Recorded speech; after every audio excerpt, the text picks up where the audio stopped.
बिस्मिल्लाहिर्रहमानिर्रहीम। अस्सलाम वालेकुम स्टूडेंट्स। CS 504 सॉफ्टवेयर इंजीनियरिंग के मिड टर्म प्रिपरेशन में वेलकम। आज हम देखेंगे लेक्चर नंबर 1 से लेक्चर नंबर 23 तक जो इंपॉर्टेंट टॉपिक हैं उनको डिस्कस करेंगे। इससे पहले मैंने CS 504 पर पूरी लेक्चर सीरीज़ भी आपको चैनल पे मिल जाएगी। अगर तो आपने लेक्चर्स लिए तो वेल एंड गुड, आपको बहुत जल्दी समझ आ जाएगी। आपको इंपॉर्टेंट टॉपिक आप 1 घंटे में अपने कवर कर सकते हैं, यानी आप 1 घंटे के अंदर उनको प्रिपेयर कर सकते हैं। अगर आपने लेक्चर्स नहीं लिए तो एटलीस्ट ये टॉपिक जो मैं आपसे डिस्कस करूँगी, इन टॉपिक्स को आप अच्छे से तैयार कर लें ताकि आप अपने मिड टर्म को अच्छे से क्लियर कर लें। सो स्टार्ट करते हैं। देखिए, सबसे पहले जो हमारा लेक्चर नंबर 1 है वो है introduction to software engineering. Software engineering का इंट्रोडक्शन दिया हुआ है, जिसमें आपको इंट्रोडक्शन याद करने की ज़रूरत नहीं है। हाँ, समझने तो अच्छा है क्योंकि आपका सब्जेक्ट है, समझना मस्ट है, बाकी इसको याद करने की ज़रूरत नहीं है। सेकंड देखें, व्हाट इज़ सॉफ्टवेयर। सॉफ्टवेयर क्या है? तो हमने लेक्चर में इसको बड़ा डीपली डिस्कस किया था कि सॉफ्टवेयर क्या है, कैसे बना, इस पर क्यों इतना वर्क हो रहा है, क्यों सॉफ्टवेयर को मज़ीद इम्प्रूव कर रहे हैं। तो देखो, उसमें 3 काम थे, एक प्रोग्राम, दूसरा डाटा और डॉक्यूमेंटेशन। ये शॉर्ट 3 मार्क्स वाला जो क्वेश्चन है उसके लिए इंपॉर्टेंट है। वाई इट इज़ इम्पॉर्टेंट, क्यों इंपॉर्टेंट है सॉफ्टवेयर पे वर्क करना, ये भी हमने डिस्कस कर लिया था। लेकिन यहाँ पर आपको याद रखने वाली कोई मतलब ऐसी चीज़ें नहीं है जिनको आप याद करें या रट्टा लगाएं। बस यहाँ पर आपको कंसेप्ट होना चाहिए कि सॉफ्टवेयर है क्या और इसकी ज़रूरत हमें क्यों पड़ती है। बस इतना छोटा सा कंसेप्ट है जिसको आपने माइंड में रखना है अपने मिड टर्म के लिए। फिर उसके बाद है different between computer science and software engineering. अच्छा, ये डिफरेंस है कंप्यूटर साइंस का और सॉफ्टवेयर इंजीनियरिंग का क्या है, इसको आप सिर्फ एक एग्जांपल से समझ सकते हैं, जो एग्जांपल हमने लेक्चर में डिस्कस की थी। बस ये एग्जांपल आप समझ लें, बाकी यहाँ पर इन्होंने ये सारी एग्जांपल्स ही दी हुई है। ठीक है, आप एक एग्जांपल समझ लें, आपका ये सारा टॉपिक ही सारा चैप्टर जो है वो कवर हो जाएगा। इससे इस टॉपिक को समझ लें या इस एक एग्जांपल को कर लें। ये जो है ना सॉफ्टवेयर का, यहाँ पर ये जो कुछ डेट्स हैं ये आपके MCQs के लिए इंपॉर्टेंट हैं। लेकिन अगर आप MCQs के लिए फाइल्स कर रहे हैं, मॉस की फ़ाइल करें या वकार की करें, तो कोई भी अगर आप फाइल करते हैं तो उसमें ये सारे डिस्कस हैं, फिर आपको इसको भी देखने की ज़रूरत नहीं पड़ेगी। सेकंड देखिए, मोर कम्प्लेक्स सॉफ्टवेयर एप्लीकेशंस। उसमें जो है सॉफ्टवेयर इंजीनियरिंग डिफाइन किया है IEEE। ये जो है ये डेफिनेशन ये इंपॉर्टेंट है, इसको आपने याद रखना है। ये आपके MCQs और शॉर्ट क्वेश्चन के लिए इम्पॉर्टेंट है, इसको आपने स्किप नहीं करना। फिर है सॉफ्टवेयर इंजीनियरिंग। सॉफ्टवेयर इंजीनियरिंग में सॉफ्टवेयर इंजीनियरिंग के कुछ स्टेप थे जिसको आपने फॉलो करना है। उसमें पहला प्रोग्रामिंग लैंग्वेज, फिर प्रोग्रामिंग लैंग्वेज डिज़ाइन है, सॉफ्टवेयर डिज़ाइन टेक्निक्स, फिर टूल और टेस्टिंग, फिर मेंटेनेंस और डेवलपमेंट एक्सेट्रा। ठीक है, ये सारे स्टेप आपने फॉलो करने होते हैं, लेकिन यहाँ पर आपने सिर्फ स्टेप के जो है वो नाम याद रखने हैं। वेल इंजीनियर्ड सॉफ्टवेयर कौन सा है? वो सॉफ्टवेयर जो अच्छे कहलाते हैं, वो रिलायबल होते हैं, उसका इंटरफेस अच्छा होता है, उनकी क्वालिटी अच्छी होती है, कॉस्ट इफेक्टिव होते हैं। ठीक है, तो ये उसकी कुछ खुसूसियात आप कह सकते हैं, कैरेक्टरिस्टिक्स हैं जिनको आपने माइंड में रखना है। अच्छा, इसके अलावा आपके पास यहाँ पर जो बैलेंसिंग एक्ट से रिलेटेड यहाँ पर 1-2 लाइंस जिसको मैंने हाईलाइट किया है, इनको आप याद रख लें। बाकी यहाँ पर याद करने वाली कोई भी ऐसी चीज़ नहीं है। Challenging to balance this requirement, इसको भी स्किप कर सकते हैं आप।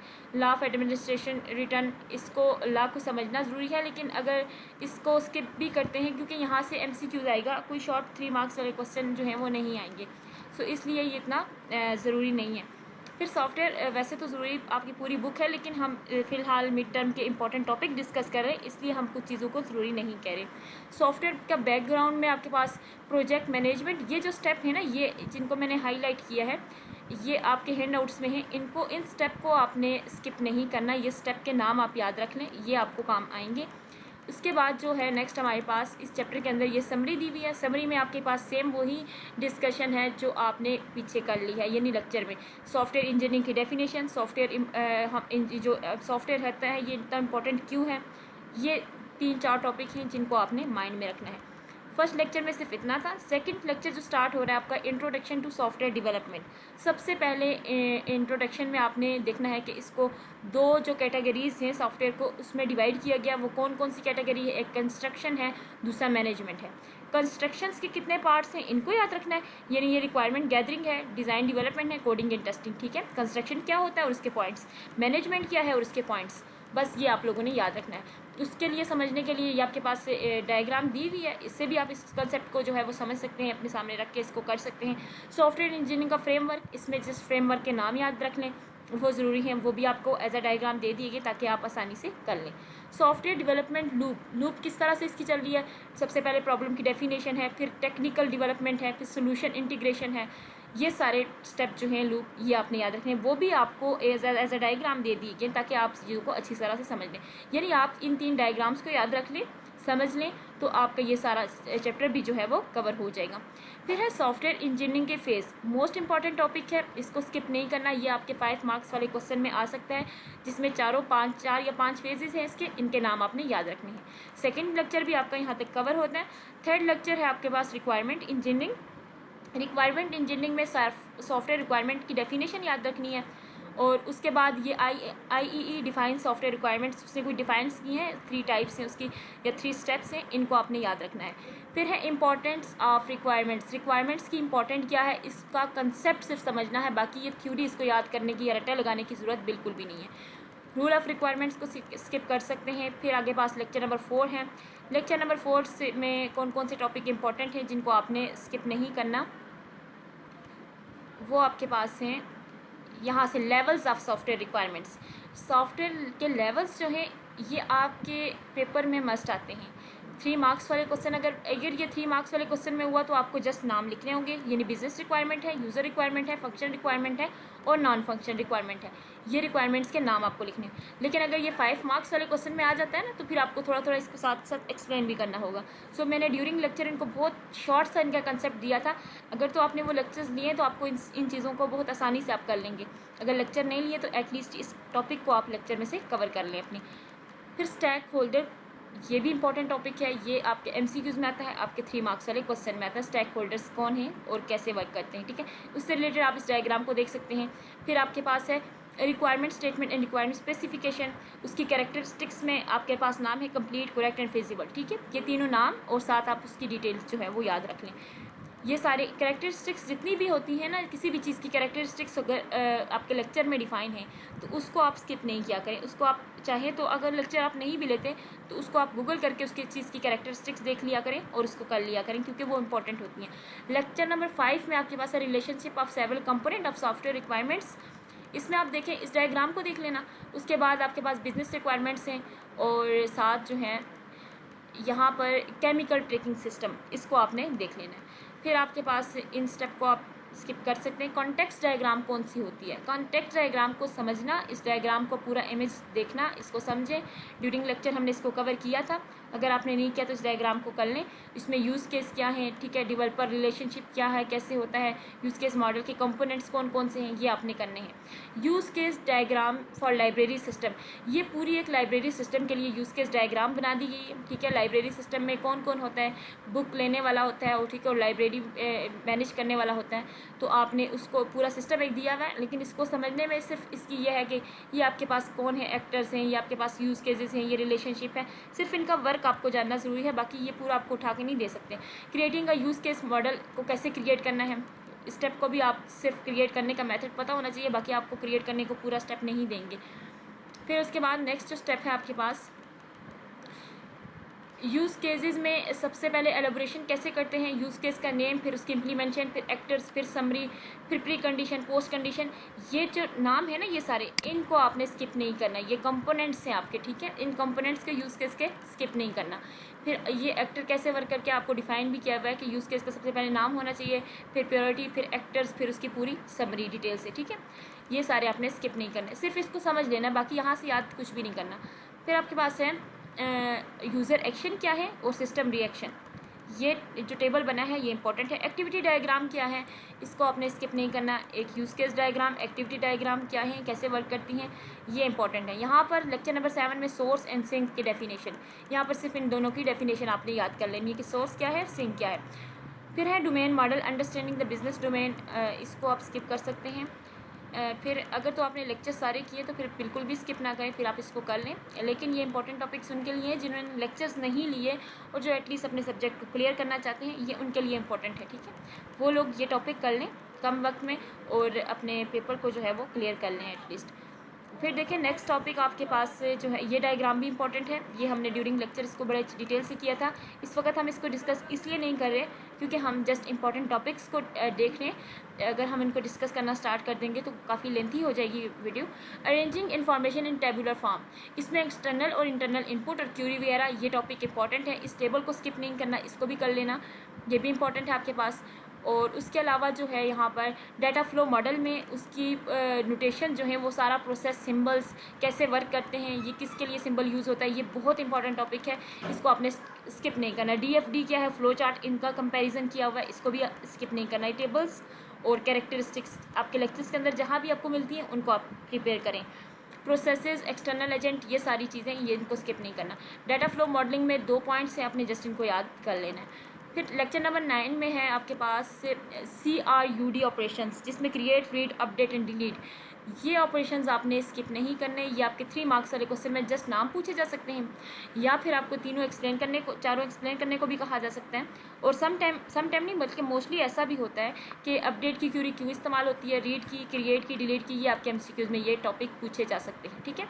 फिर उसके बाद है context level data flow diagram है, ये आपने पहले भी डिस्कस की, उसको आपने स्किप नहीं करना। कॉन्टेक्स्ट डायग्राम आपके पास मेंशन है, ये हमने ड्यूरिंग लेक्चर बहुत सिंपल मेथड से किया था, इसको आपने जस्ट कर लेना है, ठीक है। अगर पूरा लेक्चर नहीं भी करते तो जस्ट इस चीज़ को आप कर लें। अच्छा, मिस्टेक हम कौन सी करते हैं डाटा फ्लो डायग्राम के अंदर, ये भी इंपॉर्टेंट टॉपिक है, इसको भी स्किप नहीं करना। ये जो मिस्टेक्स है ना आपकी, ये आप देख लें, ये कुछ इलीगल वे है और कुछ लीगल वे हैं। लीगल वे भी देख लें कि कौन से, और लीगल वे जहाँ क्रॉस लगा है ये इसका मतलब है ये इस तरह से फ्लो नहीं करेगा, और जो टिक किए हुए हैं तो वो उसी तरह से डाटा फ्लो करता है, ठीक है। इनको समझना है, यहाँ पर भी याद करने वाली कोई चीज़ नहीं है। लेक्चर नंबर 10 में है GUI स्केचेस है, इससे रिलेटेड डेफिनेशन और फिर उसकी motivation for graphical user interface, ये दोनों आपने करने। ये पूरा एक प्रैक्टिकल करवाया गया, इसको आप स्किप कर सकते हैं क्योंकि ये आपको पेपर में नहीं आएगा प्रैक्टिकल करने को, इसलिए इस पूरे को आप स्किप कर दें। नेक्स्ट देखिए prototype. What is prototype? Prototype क्या है, इसकी डेफिनेशन बस। फिर उसके बाद सॉफ्टवेयर डिज़ाइन, इसको मैनेज कैसे करना, बस इतना आपको पता होना चाहिए, ठीक है। सॉफ्टवेयर की डिज़ाइन की कैटेगरीज कौन कौन सी हैं और मेंटेनेबल डिज़ाइन क्या है, इसको आपने याद रखना है। कपलिंग एंड कोहेजन, कपलिंग की डेफिनेशन एंड कोहेजन की डेफिनेशन आपने मस्ट करनी है। कपलिंग क्या है, कैसे वर्क करती, कोहेजन क्या है। अच्छा, ये जो लेक्चर नंबर 12 है ना, ये आपका मोस्ट इंपॉर्टेंट है, इसमें कपलिंग एंड कोहेजन का जो कंसेप्ट है वो आ जाता है, इसमें हाई कपलिंग और लो कपलिंग आ जाती है। जस्ट आप 3 नाम लिखे कि कपलिंग, हाई कपलिंग, लो कपलिंग और कोहेजन क्या चीज़ है, और उसकी एग्जाम्पल एक एक रेडी कर लें, बस आपका ये चैप्टर जो है वो पूरा कंप्लीट कवर हो जाएगा। सो इसको आपने स्किप नहीं करना, ये आपका इंपॉर्टेंट है, इसके बिना आपका पेपर नहीं आएगा। जिसमें कपलिंग ना हो, कोहेजन ना हो, आपका पेपर नहीं होगा उसमें। लाइक हर चैप्टर में, हर स्टूडेंट के पेपर में, चाहे वो फर्स्ट टाइम में दे रहा है चाहे वो सेकंड टाइम में दे रहा है, उसने ये टॉपिक कवर करने हैं और उसके पेपर में ये टॉपिक किसी ना किसी सूरत में ज़रूर आएगा। सो इसलिए इसको स्किप नहीं करना आप लोगों ने। नेक्स्ट देखिए हमारे पास एब्स्ट्रैक्शन क्या है, इनकैप्सुलेशन, इससे रिलेटेड मैंने एक वीडियो बनाई थी जिसमें मैंने just coupling, cohesion, encapsulation, inheritance, ये 4-5 जो टॉपिक है ना जो बहुत इंपॉर्टेंट है उनको मैंने डिस्कस किया था। इस वीडियो के एंड पे आपको वो वीडियो मिल जाएगी, आप मेरे ख्याल से 7-8 मिनट की वो वीडियो है जिसमें ये 5-6 कंसेप्ट क्लियर हो जाएंगे। अगर आप उसको भी क्लियर कर लेते हैं तो आपका काफ़ी जो है वो हेल्पफुल रहेगी, एग्ज़ाम में वो वीडियो आपके लिए हेल्पफुल रहेगी। लेक्चर नंबर 13 में ऑब्जेक्ट ओरिएंटेड डिज़ाइन है, उसको कैसे डिज़ाइन करते हैं। फिर है difference between object oriented and function oriented design. अच्छा, ये जो डिफ्रेंशिएट है इसको भी आपने स्किप नहीं करना, इसको हमने ड्यूरिंग लेक्चर बहुत सिंपल वे से किया है। अगर तो आपने लेक्चर्स लिए हैं तो आपके लिए बहुत आसान है, लेकिन अगर आपने नहीं लिए तो काइंडली इन टॉपिक्स को मस्ट कीजिएगा ताकि आप लोग अपने वर्क को जो है वो एग्ज़ाम को क्लियर कर सको। क्लासिफिकेशन कैसे की गई थी ये भी हमने डिस्कस कर ली थी। और ऑब्जेक्ट मॉडल क्या है, जस्ट मॉडल की डेफिनेशन, यानी ऑब्जेक्ट मॉडल कैसे क्रिएट करना है, ठीक है। Aggregation association, aggregation association is a most important topic जो आप CS 304 में भी कर चुके हैं। अगर तो आपने नहीं किया तो जो इस वीडियो के एंड पे जो आपको वीडियो मिलेगी उसमें एग्रीगेशन भी है, एसोसिएशन भी है। एक ही वीडियो से आपके बहुत से टॉपिक कवर होंगे क्योंकि वो मैंने जस्ट इंपॉर्टेंट टॉपिक को डिस्क्राइब किया था। लाइक जैसे यहाँ मैं बता रही हूँ वहाँ मैंने बताया नहीं था, बल्कि मैंने एक्सप्लेन भी साथ साथ किया था क्योंकि मैं ऑलरेडी इस पर लेक्चर दे चुकी हूँ और बार बार इसको डिस्क्राइब करना मतलब आपको अभी ये वीडियो आपके लिए डिस्क्राइब करने के लिए नहीं थी, बल्कि ये सिर्फ प्रिपरेशन के लिए है और टॉपिक बताने के लिए है कि इन टॉपिक्स को आपने करना है। करेंगे तो आप लेक्चर से ही जो टॉपिक बताएं आप उन टॉपिक्स को या उन लेक्चर्स को जस्ट देख लें। फिर है आपके पास नेक्स्ट जो टॉपिक इंपॉर्टेंट है जिसको आपने स्किप नहीं करना, वो न्यूटेशन है।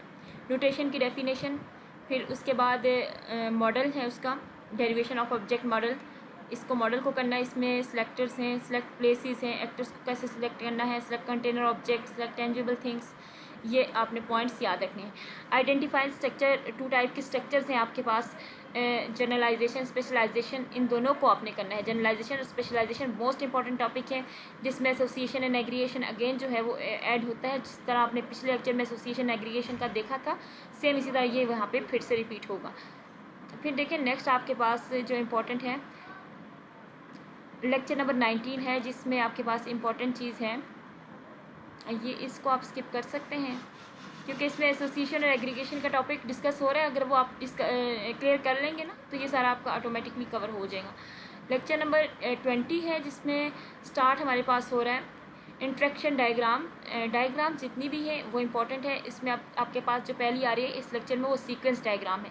सीक्वेंस डायग्राम को स्किप नहीं करना। Sequence diagram is a most important topic. Sequence diagram को कैसे करना है, जस्ट उसकी डायग्राम को देख के भी आप समझ सकते हैं, लेकिन इस टॉपिक को स्किप नहीं करना। अच्छा, लेक्चर नंबर 21 है मैसेज टाइप। मैसेज टाइप 4 तरह की है, साइक्रोनियस, एसाइक्रोन, क्रिएट एंड डिस्ट्रॉयर। ये कंसेप्ट जो लेक्चर नंबर 21 और 22 है, ये पूरे चैप्टर ही आपके जो है ना लेक्चर 21 एंड 22, ये दोनों इंपॉर्टेंट हैं। इसमें आपके पास मैसेजेस टाइप आ जाती हैं और ड्यूरिंग लेक्चर हमने बहुत सिंपल वे में इनको किया था कि साइक्रोनियस और एसाइक्रोनियस कौन से थे, क्रिएट एंड डिस्ट्रॉयर क्या है, ठीक है। तो ये 4 तरह की टाइप से, इनको आपने स्किप नहीं करना, ये आप लोगों ने करने हैं। ये आपके 3 और 5 मार्क्स वाले क्वेश्चन में इंपॉर्टेंट है। कोलैबोरेशन डायग्राम क्या है, इसको कैसे ड्रा करना है, ये भी इंपॉर्टेंट है। ये नहीं पूरा, ये 21 को आप स्किप करें ही ना, इस पूरे लेक्चर को आप देखें। 20 मिनट का लेक्चर होगा या 15 मिनट का, उसको आप कवर करें, आपका काफ़ी जो मिड टर्म का पोर्शन है वो आप क्लियर कर लेंगे। 22 में सॉफ्टवेयर एंड सिस्टम आर्किटेक्चर है, जिसमें इसका इंट्रोडक्शन आपने देखना है और उसके बाद व्हाट इज सॉफ्टवेयर आर्किटेक्चर यहाँ पे एज अ क्वेश्चन आपको दिया गया है और हमने इसको लेक्चर में बहुत सिंपल सा आंसर करके इसको देखा था। IEE की ग्लॉसरी जो है उसको आपने स्किप नहीं करना। What is architecture, why is architecture important क्यों है, क्या वजह है, उसकी 3 रीज़न है। एक म्यूचुअल कम्युनिकेशन है, एक अर्लियर डिज़ाइन डिसीजन है और तीसरा रीज़न जो है वो ये है एब्स्ट्रक्शन ऑफ अ सिस्टम, ठीक है, reusable extraction of a system. ये आपके पास इंपॉर्टेंट है। अच्छा, ये अगर आप टॉपिक कर लेते हैं ना तो आप अपने मिड टर्म को क्लियर कर सकते हैं। अगर आपने लेक्चर्स नहीं लिए, हमने तो लेक्चर पे देख लिया था 22 तक आपका मिड टर्म कवर हो जाता है। अगर आपने लेक्चर्स नहीं लिए तो आप इन टॉपिक्स को गूगल करके भी देख सकते हैं। ज़रूरी नहीं है कि आप लेक्चर ही लें, अगर जस्ट टॉपिक ही करने हैं तो आप किसी और तरीके से भी कर सकते हैं। या तो फिर आप खुद हैंड आउट्स को ओपन करें, अगर हार्ड फॉर्म में आपके पास हैं तो आप बहुत जल्दी चीज़ों को समझ लेंगे और बहुत आसानी से अपने पार्ट को क्लियर कर लेंगे जो आपके क्वेश्चन हैं। और कुछ ही टॉपिक हैं जिनमें यूज़ केस डायग्राम जो है उसको स्किप नहीं करना, वो बहुत इंपॉर्टेंट है। फर्स्ट लेक्चर को स्किप नहीं करना और लास्ट जो 3-4 लेक्चर्स हैं यहाँ इन लेक्चर्स को स्किप नहीं करना, क्योंकि इसमें बहुत इंपॉर्टेंट आपके पास मटेरियल है जो आपके एग्जाम के लिए इंपॉर्टेंट है। अगर तो इन टॉपिक्स को आप कर लेते हैं तो आपको किसी फाइल की ज़रूरत नहीं होगी, किसी इंपॉर्टेंट टॉपिक्स, मज़ीद इंपॉर्टेंट टॉपिक्स की ज़रूरत नहीं होगी, कोई और वीडियो देखने की ज़रूरत नहीं होगी। बस इन टॉपिक्स को लिख लें और इनको आप लोग तैयार कर लें, आप अच्छे से अपना एग्ज़ाम क्लियर कर सकते हैं। हाँ, MCQs के लिए आप फाइल्स कर सकते हैं, क्योंकि MCQs अगर आप बहुत डीपली करना चाहोगे तो फिर आपको पूरी लेक्चर को और जितने लेक्चर में जितने टॉपिक्स हैं, जितनी लाइन बाय लाइन आप उसको लिखेंगे, समझेंगे, तभी जाके आप इनको कर सकेंगे। इसलिए MCQs के लिए फाइल्स कर लें तो ज़्यादा बेटर होता है। और फाइनल जो शॉर्ट और 3 मार्क्स वाले क्वेश्चन और 5 मार्क्स वाले क्वेश्चन होते हैं उनके लिए टॉपिक का कंसेप्ट होना बहुत ज़रूरी है। सो होप सो कि आपको वीडियो समझ आ गई होगी। मिलते हैं नेक्स्ट वीडियो में, आज के लिए इतना ही था। ओके, अल्लाह हाफिज़।